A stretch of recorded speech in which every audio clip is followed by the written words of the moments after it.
জন্য বিশেষ দিন এবং এই বিশেষ দিনে শ্যামাপ্রসাদ স্টাডি সার্কেলের তরফ থেকে প্রাক্তন প্রধানমন্ত্রী শ্রী অটল বিহারী বাজপেয়ী তার এই জন্মদিন, আমি বলবো আবির্ভাব দিবস, মহাপুরুষদের জন্মদিন হয় না, তাদের আবির্ভাব দিবস বলা হয়। এবং রাজনীতির ক্ষেত্রে অটল বিহারী বাজপেয়ী সত্যি একজন মহাপুরুষ এবং আজ তার সেই দিন যেদিন তিনি এই পৃথিবীতে এসেছিলেন, আজকে আমরা সবাই সেই দিনকে পালন করছি শ্যামাপ্রসাদ স্টাডি সার্কেলের তরফ থেকে। মঞ্চে দিলীপ আছেন, আমাদের সকলের শ্রদ্ধেয় দিলীপ ঘোষ, তিনি এই মুহূর্তে অন্য একটি অনুষ্ঠানে যাওয়ার জন্য চলে গেছেন। উপস্থিত আছেন আমাদের এই শ্যামাপ্রসাদ স্টাডি সার্কেলের যিনি কর্ণধার এবং president, national president Subrata Mukherjee মহাশয়। উপস্থিত ব্রিগেডিয়ার আশিস কুমার দত্ত, একে দত্ত, যিনি এই রাজ্যের প্রেসিডেন্ট। উপস্থিত উমাশঙ্কর ঘোষ দস্তিদার, যাকে আমরা মেজদা বলেছি। উপস্থিত ডক্টর সূর্য ব্যানার্জি, যিনি এই শ্যামাপ্রসাদ স্টাডি সার্কেলের মেডিকেল সেলের মাথা। উপস্থিত রথিন ঘোষ, বিশিষ্ট মানুষ। উপস্থিত আমাদের মধুচন্দ্রা, ডক্টর মধুচন্দ্রা কর, যিনি কলকাতার বিশিষ্ট সমাজসেবী এবং তার সাথে একজন খুব বিখ্যাত অনকোলজিস্ট অর্থাৎ ক্যান্সার বিশেষজ্ঞ। এবং যে দুজন এবং এখন তিনজন হলো, বিপ্লব চক্রবর্তী থেকে শুরু করে অন্যান্যরা যারা সবাই এই শ্যামাপ্রসাদ সম্মাননা পেলেন, তাদের সকলকে আমার তরফ থেকে অভিনন্দন। আজকে আপনারা এখানে যারা এসেছেন তাদের সকলকে আমার তরফ থেকে আমি এই দিনে আসার জন্য অত্যন্ত ধন্যবাদ জানাই। এবং আজকে আমাকে দায়িত্ব দেওয়া হয়েছে, যে বলা হয়েছে যে অটল বিহারী বাজপেয়ী সম্পর্কে কিছু বলার জন্য। মাননীয় দিলীপদা আমার আগে বক্তব্য রেখেছেন এবং উনি বেশ কিছু কথা বলেছেন যে অটল বিহারী বাজপেয়ী তার জীবনে যদি আমরা তার জীবনের দিকে তাকাই, তাহলে আমরা দেখতে পাবো যে ভারতবর্ষের রাজনীতিতে অনেক নেতা আসেন যান, কিন্তু কিছু নেতা আছেন যারা রাজনীতিতে প্রগাঢ় এবং চিরস্থায়ী প্রভাব ফেলে যায়। আমি দু একটি উদাহরণ দিয়ে আমার ব্যক্তিগত জীবনের অভিজ্ঞতাকে আমি বলছি। আজকে সেই ব্যক্তির জন্মদিন, যিনি আমাকে প্রকৃতপক্ষে ব্যক্তিগতভাবে রাজনীতির দিকে আকৃষ্ট করেছেন। তার সেই ভাষণ এবং প্রত্যুৎপন্ন অতীত উত্তর, আমি সেদিন আগে, আপনারা জানেন যে সকলেই জানেন কিছুদিন আগে অটল বিহারী বাজপেয়ীর উপরে একটি সিনেমা পর্যন্ত বেরিয়েছে, তার ক্লিপিং দেখছি। অটল বিহারী বাজপেয়ী পাকিস্তানে গেছেন, তাকে পাকিস্তানি মহিলা তিনি অটলজিকে বলছেন যে আপনিও অবিবাহিত, আমিও অবিবাহিত, আমি আপনাকে বিয়ে করতে চাই। তার পরিপ্রেক্ষিতে আমাকে মেয়েদের মুখ দেখে যে কিছু উপহার দিতে হয়, তা আপনি আমাকে কাশ্মীরটা দিয়ে দিন। অটল বিহারী বাজপেয়ী বলছেন যে আমিও আপনাকে বিয়ে করতে পারলে খুব খুশি হব, কিন্তু আমাকে যে যৌতুক দিতে হবে, সেই যৌতুকে আমি পুরো পাকিস্তান চাই। এই যে প্রত্যুৎপন্ন অতীত উত্তর, এবং অটল বিহারী বাজপেয়ী ভারতবর্ষের রাজনীতিতে যে স্ট্যান্ডার্ডিটি আমরা বলি, স্ট্যান্ডার্ডিটি অফ পলিটিক্স, আজকে সেই সময় এসে গেছে যে আমাদের পলিটিক্সের স্ট্যান্ডার্ডিটি ভাবতে হবে। আমাদের আনন্দ পুরস্কারপ্রাপ্ত সাহিত্যিক বলেন যে রাজনীতি মানে এমন একটা ধারণা হয়ে গেছে সাধারণ মানুষের মধ্যে, রাজনীতি মানুষ শুধুমাত্র চৌর্য বিক্রি করার জন্য এখানে অবসর হয়। রাজনীতিবিদদেরকে যে কার্টুন করা, মিম করা হয়। আমি কালকেই ফেসবুক ঘাটে দেখছিলাম, এক চোরকে ধরেছে, মিম বানিয়েছে। চোর বলছে যাকে বাড়ির মালিক যারা ধরেছে ছবি দেখানো হয়েছে, চোর বলে অপমান করবে না, এখানে বড় বড় মানুষ। মানে উদ্দেশ্যটা রাজনীতিবিদদের করা হচ্ছে, এবং সেই করাটা বড় অন্যায় নয় বলে আমি মনে করি। কারণ বর্তমান রাজনৈতিক পরিস্থিতিতে, বিশেষ করে বাংলার দিকে যদি আমরা তাকাই, তাহলে বাংলার এই রাজনৈতিক পরিপ্রেক্ষিতে বা পরিদৃশ্যে আমরা যে দৃশ্য অন্ততপক্ষে দেখতে পাচ্ছি, সেই দৃশ্যে কিন্তু এটা পরিষ্কার হয়ে যাচ্ছে যে নেতা মাত্রই চোর। তার কারণ, যদি কোনো রাজনৈতিক নেতা বা মন্ত্রী বান্ধবীর হাতের তলা থেকে যদি 50 লক্ষ টাকা উদ্ধার হয়, তাহলে সেই রাজনীতি নেতাদেরকে চোর যদি না বলে, তাহলে আমার মনে হয় বলা উচিত যে সমাজ ঠিক পথে যাচ্ছে না। আজকে রাজনীতি সেই স্ট্যান্ডার্ডে চলে এসেছে। আজকে রাজনীতি স্ট্যান্ডার্ড কোন জায়গায় চলে এসেছে, যেখানে একজন সাংসদ লোকসভার সিঁড়িতে দাঁড়িয়ে জোকারের মতো মিমিক্রি করছে ভারতবর্ষের অনারেবল ভাইস প্রেসিডেন্ট, উপরাষ্ট্রপতি। আবার সেটাকে জাস্টিফাই করছে, সে বলছে যে না, unity is art, performing art. S unity is performing art, is a performing art. কিন্তু লোকসভার সিঁড়ি থেকে পারফর্ম করার জায়গা নয়। যদি পারফর্ম করতে হয় কপিল শর্মার সাথে যান, মিরাক্কেলে যান, মিরাক্কেলে গিয়ে মিমিক্রি করুন, দেখতে ভালো। আজকে আমরা রাজনীতির কোন জায়গায় চলে এসেছি? আর অটল বিহারী বাজপেয়ী স্ট্যান্ডার্ড ভাবা, উনি লোকসভাতে একদিন তার বক্তব্য রাখতে গিয়ে ভুল করে তৎকালীন প্রধানমন্ত্রী জওহরলাল নেহরুকে হিটলার বলে দিয়েছিলেন, ভুল করে। সঙ্গে সঙ্গে চলে গেছেন ইস্তফা দিতে। কেন? যে আমি প্রধানমন্ত্রী সম্পর্কে ডেরোগেটিভ মন্তব্য করেছি, এমন মন্তব্য করেছি যে মন্তব্য প্রধানমন্ত্রী সম্পর্কে করা হয় উচিত হয়। That was the standard. এইটা ছিল আমাদের স্ট্যান্ডার্ড, আমাদের মাপকাঠি। আজও আমার মনে আছে যখন 98 সাল আমি সবে উচ্চ মাধ্যমিক পাশ করেছি, অটল বিহারী বাজপেয়ী সরকারের তৈরি হয়েছে, সরকার হয়েছে, অটলজি ভাষণ দিচ্ছেন একের পর এক, বলছে যে ক্ষমতার জন্য যদি সরকার আমাকে বাঁচানোর জন্য যদি আমাকে দুর্নীতি করতে হয়, মতাদর্শের সাথে আপোষ করতে হয়, তাহলে এরকম সরকারকে আমি চিমটি দিয়েও ছোঁয়ার, চিমটা দিয়েও, অর্থাৎ যাকে ফর্সের বলি আমরা, সেই ফর্সের দিয়েও ছোঁয়ার চেষ্টা করব। তার নাম অটল বিহারী বাজপেয়ী, যাকে নিয়ে আমাদের বিরোধীরা বলার আগেও 10 বার ভাবেনি। আর আজকে যারা পশ্চিমবঙ্গ দাপিয়ে বেড়ান, তারাও আজকে এই জায়গায় পৌঁছেছেন না যদি না তাদের পেছনে অটল বিহারী বাজপেয়ী থাকতেন। আজকে অটল বিহারী বাজপেয়ীর অবদানের জন্য তারা বর্তমানে রাজনীতি করছে। মহিরু, তার সাথে ডেভেলপমেন্টের চিন্তাধারা, কি ধরনের চিন্তা ভাবনা, ভারতবর্ষকে এক করার জন্য সোনালী চতুর্ভুজ প্রকল্প, যে অটল বিহারী বাজপেয়ী জি ভাষণ শুনে যখন আমি আস্তে আস্তে ছাত্র থেকে আরো উচ্চতর জায়গায় পৌঁছেছি শিক্ষা ক্ষেত্রে, বিশ্ববিদ্যালয়ে পড়তে যেতাম। আমার নিজের শহর বালুরঘাট থেকে আমি যে বিশ্ববিদ্যালয়ে পড়েছি, উত্তরবঙ্গ বিশ্ববিদ্যালয়, সেখানে যাওয়ার জন্য নাইট সার্ভিস, মানে বাস ছাড়া কোনো উপায় ছিল। আমরা যখন যাতায়াত করতাম পশ্চিমবঙ্গের রাস্তা দিয়ে ঢেউ খেলতে খেলতে যেতাম, আর যখন স্মুথ রাস্তা আসতো তখন আমরা মনে হতো, তখন বাসে ঘুমোতে ঘুমোতে চোখটা খুলে যেত, কারণ এত স্মুথলি বাস যাচ্ছে। তখন মনে হতো যে আমরা কিশোরগঞ্জের উপর দিয়ে যাচ্ছি, তখন অটল বিহারী বাজপেয়ী তৈরি করা সোনালী চতুর্ভুজের উপর দিয়ে যাচ্ছি। আমরা দেখতাম তখন শাহনাজ হোসেন ওখানে এমপি ছিলেন, বড় বড় গেট তৈরি করেছিলেন অটল বিহারী বাজপেয়ীর ছবি। এবং আমি দেখেছি অটল বিহারী বাজপেয়ী যখন পরাজিত হলেন, আমাদের এই রাজ্যে লোকাল বামপন্থী নেতাদের, তখন বামপন্থীদের ক্ষমতায় ছিল, তাদেরকে আফসোস করতে যে একজন ভালো মানুষকে আমরা প্রধানমন্ত্রী পদ থেকে হারালাম, এর ফল হয়তো আমরা আগামী দিনে আমাদেরকে ভুগতে হবে। এবং ভারতবর্ষ ভুগেছে, ভারতবর্ষ ভুগেছে। পেঁয়াজের দামের জন্য আমরা অটল বিহারী বাজপেয়ীকে হারিয়ে ফেলেছি, তার মতো মানুষকে আমরা হারিয়ে ফেলেছি।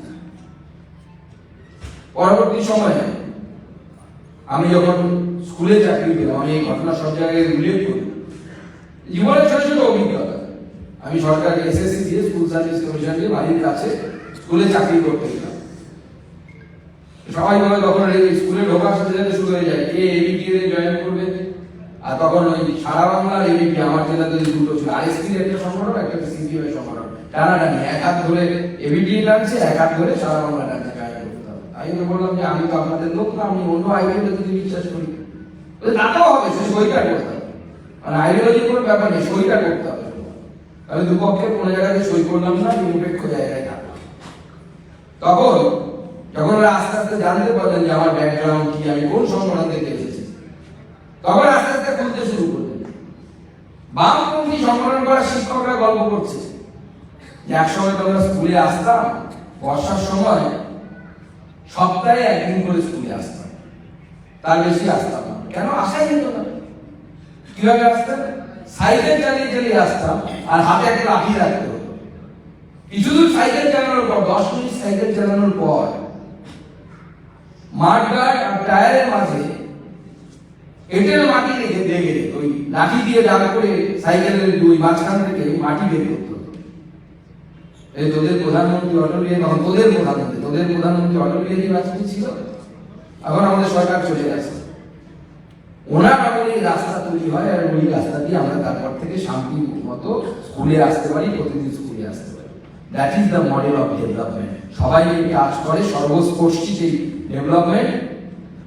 কারা বলছে? বামপন্থী মাস্টারমশাইরা বলছে, শিক্ষকরা বলছে যে অটল বিহারী বাজপেয়ী রাস্তা তৈরি করে দেওয়ার জন্য, প্রধানমন্ত্রী গ্রাম সড়ক যোজনা চালু করার জন্য আমরা স্কুলে বর্ষাকালেও আসতে পারি।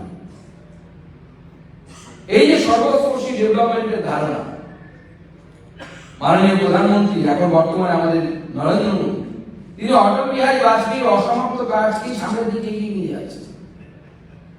যে অন্তর্দয় যোজনা, যার কনসেপ্ট আমাদের পণ্ডিত দীনদয়ালজি ভারতীয় সংস্কৃতি থেকে তুলে এনেছিলেন, তা বর্তমানে মাননীয় প্রধানমন্ত্রী নরেন্দ্র মোদীর নেতৃত্বে আজকে গরিব মানুষের পেটে অন্ন যোগানোর জন্য আগামী 5 বছরের জন্য ফ্রিতে রেশন পিডিএস এর মাধ্যমে খাদ্যশস্য দেওয়ার ব্যবস্থা বর্তমান সরকার, নরেন্দ্র মোদী সরকার করছে। সেটা অটল বিহারী বাজপেয়ী অন্তর্দয় যোজনাকে আরো সামনের দিকে এগিয়ে নিয়ে যাবে।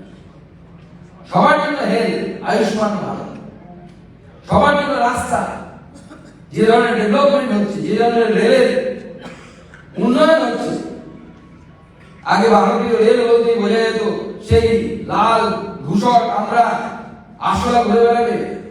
এখন আস্তে আস্তে সেই কামরাগুলো পরিবর্তিত হয়ে এলএইচবি কোচে রূপান্তরিত হচ্ছে।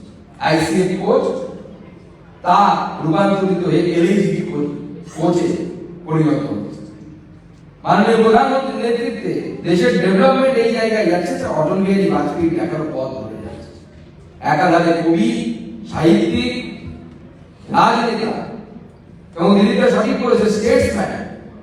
এমন একজন স্টেটসম্যান যাকে তার বিরোধীরাও সমালোচনা করার আগে 10 বার ভাবতেন যে আমি অটল বিহারী বাজপেয়ী সম্পর্কে কি সমালোচনা করবো, কি শব্দগুচ্ছ ব্যবহার করবো। সর্বজন শ্রদ্ধেয়, সর্বগ্রাহ্য নেতা বলতে যাকে বোঝায়, অটল বিহারী বাজপেয়ী তাই ছিলেন।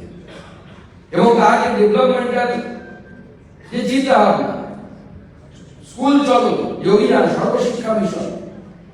মনে আছে আমি যখন এসএসসি স্কুলে চাকরি পেয়েছিলাম, আমাদের চাকরির একটা বড় অংশ এসএসসি যে সিট অ্যাড হয়েছিল, তার বেশিরভাগটা স্যালারি ছিল হচ্ছে সর্বশিক্ষা মিশন থেকে। সর্বশিক্ষা মিশনের টাকায় স্যালারি, এবং পরবর্তী সময় সেই সর্বশিক্ষা মিশনের মধ্যে পরে পশ্চিমবঙ্গ সরকারের কাছে ট্রান্সফার হয়।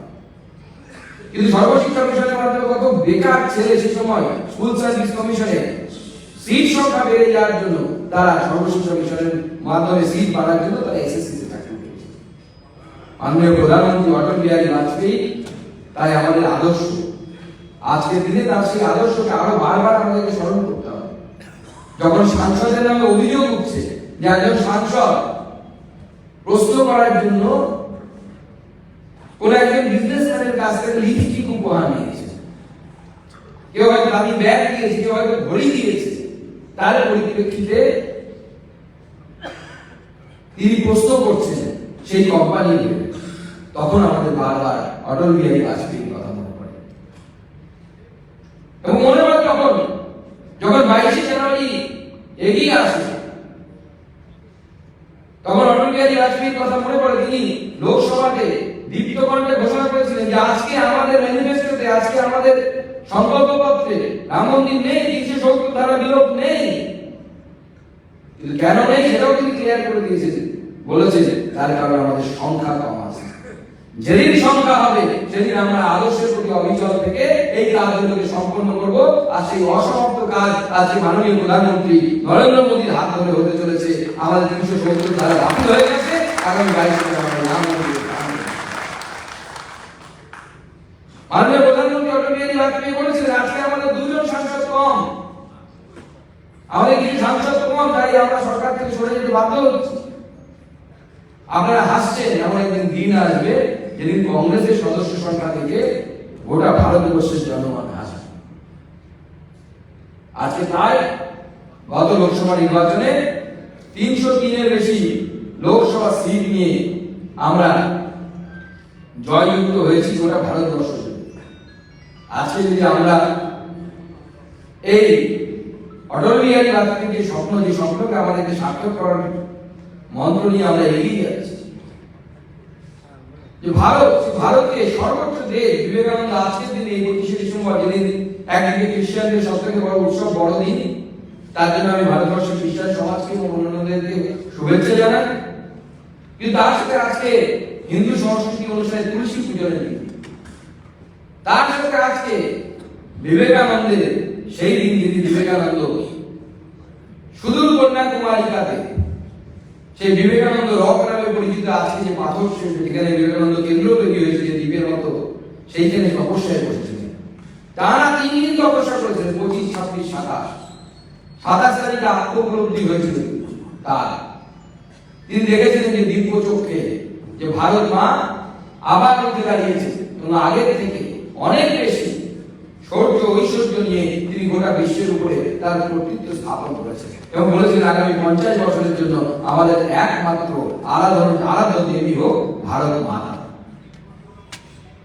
আজকে তাই কিছু মানুষ যারা হঠাৎ করে বিবেকানন্দ প্রেমী হয়ে উঠেছে, তারা বলছেন যে বিবেকানন্দ নাকি বলে গেছেন যে গীতা পাঠ করার থেকে নাকি ফুটবল খেলা শ্রেয়। আর বাংলায় একটা কথা আছে, অল্প বিদ্যা ভয়ঙ্কর। সেই হচ্ছে এদের অবস্থা, অগ্রপশ্চাৎ করেন, শুধু মাঝখানের লাইনের অবস্থা। বিবেকানন্দ কি বলছেন? বিবেকানন্দ বলছেন যে তোমরা দুর্বল শরীরে গীতার মাহাত্ম্যকে, গীতার বাণীকে সফল করতে পারবে না, তার জন্য তোমার শরীরকে আগে শক্তিশালী করার প্রয়োজন। তোমার শরীর যদি শক্তিশালী হয় দুর্বল খেলে, তবেই কিন্তু তুমি গীতাকে ধারণ করতে পারবে। সেজন্য ভগবান শ্রীকৃষ্ণ মহাভারতে গীতা অর্জুনকে দিয়েছেন, নিজের বন্ধু সুদামাকে দেয়নি। অর্জুনকে গীতা প্রদান করেছিলেন, তিনি যুদ্ধ করতে পারবেন, তিনি সবল, তিনি গীতাকে ধারণ করে সামনের দিকে এগিয়ে নিয়ে যেতে পারবেন। আর আমাদের বামপন্থী বন্ধুরা বছরের পর বছরের মাঝখান থেকে দুটো লাইন আমাকেও ছোটবেলায় স্কুলে পড়তে হয়েছে, আপনাদেরও পড়তে হয়েছে, সব জায়গায় দুটো লাইন পুশ করা হয়। ভারতবর্ষের ইতিহাসে কিভাবে বারবার বিকৃত করা হয়েছে। আমরা এখানে মোটামুটি সবাই, আমরা যারা এখানে উপস্থিত আছি স্টাডি সার্কেলে, এখানে মঞ্চে যারা আছে, আমাদের অতিথিরা থেকে শুরু করে সবাই আমরা সমাজের প্রথিতযশা মানুষ অনেকে আছে এখানে উপস্থিত। তাদেরকে জিজ্ঞেস করুন, আগামী 26 তারিখ বীর বালক দিবস মাননীয় প্রধানমন্ত্রী ঘোষণা করেছে। সেই দিন কেন? কাউকে জানতে দেওয়া হয়নি ইতিহাসে। কি মর্মান্তিক দুর্ঘটনা! গুরু গোবিন্দ সিং তার 4 পুত্র, 2 পুত্র তো যুদ্ধ করতে গিয়ে মারা গেছেন। যখন গুরু গোবিন্দ সিং তিনি শহীদ হলেন, তার 2 পুত্র জোরাওয়ার সিং, ফতেহ সিংকে ধরে নিয়ে যাওয়া হলো। 7 বছর 9 বছর বয়স দুজনে, বাচ্চা ছেলে। আগামী 26 তারিখ অর্থাৎ আগামীকাল মাননীয় স্বরাষ্ট্রমন্ত্রী এবং মাননীয় সর্বভারতীয় সভাপতি এখানে আসছেন, তারা গুরুদুয়ারাতে যাবে শ্রদ্ধা জানাতে। কিন্তু কজন আমরা ইতিহাসের এই ঘটনাকে জানি? এটা তো ঐতিহাসিক সত্য, এখানে তো প্রমাণ আছে। তার 7 এবং 9 বছরের 2 কিশোর ছেলেকে তরবারের সাথে দাঁড় করিয়ে বলা হলো, তোমরা তোমার ধর্ম ত্যাগ করো, তাহলে পরে তোমাদের দিয়ে আমরা মাফ করে দেব। 7 বছর এবং 9 বছরের 2জন কিশোর ধর্ম ত্যাগ করতে রাজি হলো না, জ্যান্ত দেয়ালের মধ্যে গেঁথে দেওয়া হয়েছিল। সেই ইতিহাস জানতে দেওয়া হয়নি ভারতবর্ষে। আগামীকাল সেই দিন। এখন পাঞ্জাবের মহিলারা, শিখ মহিলারা, এমন অন্যান্য প্রদেশের ভারতবর্ষে যারা ধর্মপ্রাণা শিখ মহিলা আছে, তারা 15 দিন ধরে মাটিতে শুয়ে থাকে এই কষ্টের কথা অনুভব করে। এই ইতিহাস আমাদেরকে জানতে দেওয়া হবে। ভারতবর্ষের ইতিহাসের সাথে বারবার অন্যায় হয়েছে, ভারতবাসীর সাথে অন্যায় হয়েছে। আজকে তাই আমাদের নতুন করে দেশকে নিয়ে এগিয়ে যাওয়ার জায়গায় এসেছে। এই নতুন করে দেশের সামনের দিকে এগিয়ে নিয়ে যাওয়ার জায়গায় এসেছে যার ভিত অটল বিহারী বাজপেয়ী তিনি আমাদের মধ্যে গেঁথে দিয়েছিলেন। তাই এই ভিতকে কেন্দ্র করে, ভিতের উপর যে অট্টালিকা তৈরি হয়েছে, তার মোটামুটি পিলার রেডি, ছাদ ঢালাই হয়ে গেছে। এবার বাইরের প্লাস্টার রং করার জায়গা, তাই আমাদের পথভ্রষ্ট হলে হবে না। সকলে মিলে ভারতবর্ষের জন্য আগামী দিনে অটলজির এই স্বপ্নকে সফল করার জন্য সকলে একত্রিত হয়ে সামনের দিকে এগিয়ে দিতে হবে। তবেই আমাদের এই স্বপ্ন, অটলজির স্বপ্ন, উনি যে দেখে গেছিলেন, উনি যে বলতেন যে ভারত कोई राष्ट्र जमीन का टुकड़ा नहीं, जीता जागता राष्ट्र पुरुष है। উনি নিজে বলতেন, তার লেখা কবিতা। এবং তিনি বলেছেন যে যখন আমার মৃত্যুর পর ভারতবর্ষের গঙ্গাতে বা অন্য কোনো নদীতে যখন অস্থি হয়ে ভাসবো, তখনও আমাদের মুখ থেকে যে শব্দ গুচ্ছ বেরোবে, আমাদের অস্থিতে যদি কেউ গান লাগিয়ে শুনে তাহলে শুনতে পাবে একটি শব্দ শুনতে পাওয়া যাচ্ছে, তা হলো ভারত মাতা কি জয়। আজকে সেই অটল বিহারী বাজপেয়ীকে আমরা স্মরণ করি, সেই অটল বিহারী বাজপেয়ীকে আমরা সকলে শ্রদ্ধা করি, তার প্রতি আমাদের প্রণাম জানাই, নমস্কার জানাই। এবং আমি আমার জীবনের ব্যক্তিগত অভিজ্ঞতা বললাম, এবং সবশেষে আরেকটি অভিজ্ঞতা। আমার সাথে একদিন কথা হচ্ছিল আমার বালুরঘাটের বিধায়ক প্রখ্যাত অর্থনীতিবিদ অশোক লাহিড়ী। উনি বলছিলেন যে যখন ইন্টারন্যাশনাল বিভিন্ন টেবিলে আমরা একত্রিত হই, তখন এক এক দেশ, বিভিন্ন দেশ আর এক দেশের লেগ পুলিং করে, স্বাভাবিক এটা, আমাদের দেশে এটা কি আছে, ওটা কি আছে। তো চাইনা ভারতের সাথে সবসময় লেগ পুলিং এ থাকে, কারণ চাইনা আমাদের one of the competitor in economy, আপনারা জানেন, as well as in technology. এখন বিজনেসেও আমরা চাইনাকে চ্যালেঞ্জ দিচ্ছি। ভারতবর্ষ পৃথিবীর সেকেন্ড মোবাইল ম্যানুফ্যাকচারে পরিণত হয়ে গেছে এই মুহূর্তে, অটলজি দেখানোর পথে মাননীয় প্রধানমন্ত্রী নরেন্দ্র মোদীর নেতৃত্বে। এক সময় আমরা সব থেকে বড় ইম্পোর্টারদের মধ্যে একজন ছিলাম, অর্থাৎ আমরা মোবাইল আমদানি করতাম। এখন আমরা পৃথিবীর দ্বিতীয় বৃহত্তম মোবাইল এক্সপোর্টার, আমরা সব থেকে দ্বিতীয়তম এক্সপোর্ট মোবাইল তৈরি করে। তাই চাইনার সাথে লেনদেন হতো, কিন্তু অশোকরা বলছিলেন, প্রফেসর অশোক লাহিড়ী, যে চাইনার অর্থনীতিবিদরাও পর্যন্ত একটি প্রকল্পে নির্দ্বিধায় প্রশংসা করত, তা হচ্ছে অটল বিহারী বাজপেয়ী চালু করে যাওয়া প্রধানমন্ত্রী সড়ক যোজনা। এই যোজনার প্রশংসা চাইনার অর্থনীতিবিদরা পর্যন্ত করত, কারণ গোটা ভারতবর্ষের গ্রাম এবং শহরকে সংযুক্তকরণ এবং গ্রাম থেকে লোকের পলায়ন আটকে দেওয়া, তার কাজ যে করেছিল মাননীয় অটল বিহারী বাজপেয়ী এই প্রধানমন্ত্রী সড়ক যোজনা করেছিল। আজ গোটা ভারতবর্ষ দিশা পরিবর্তন করার মতো কাজ অটল বিহারী বাজপেয়ী করে গেছে। নদী সংযুক্তকরণের কথা তিনি ভেবেছিলেন, যা এখনকার দিনে আমাদের করতে গিয়ে 10 বার ভাবতে হয় যে কিভাবে হবে, কিভাবে করা যাবে। তাই আজকে আসলে আমাদের সেই শপথ গ্রহণ করার দিন, যে অটল বিহারী বাজপেয়ীর সাথে যে ভুল হয়েছিল, সেই ভুল আমরা যেন রিপিট না করি। আমরা সকলে মিলে এই ভারতবর্ষের গতিপথকে যেন রুদ্ধ হতে না দিই। ভারতবর্ষ আবার সেই জগৎ সভায় শ্রেষ্ঠ আসন লবের পর যে মন্ত্র আমরা বলি, বাঙালিরা বলি, ভারতবর্ষের সেই সময় চলে এসেছে। আগামী এই দশক যাই বলুন না কেন, ভারতবর্ষের দশক হবে। ভারতবর্ষ গোটা বিশ্বকে পথ দেখাবে, ভারতবর্ষের নেতৃত্বে গোটা বিশ্বে এগিয়ে যাবে। এই আবেদন রেখে আপনাদের সকলকে নমস্কার করে জানিয়ে আমার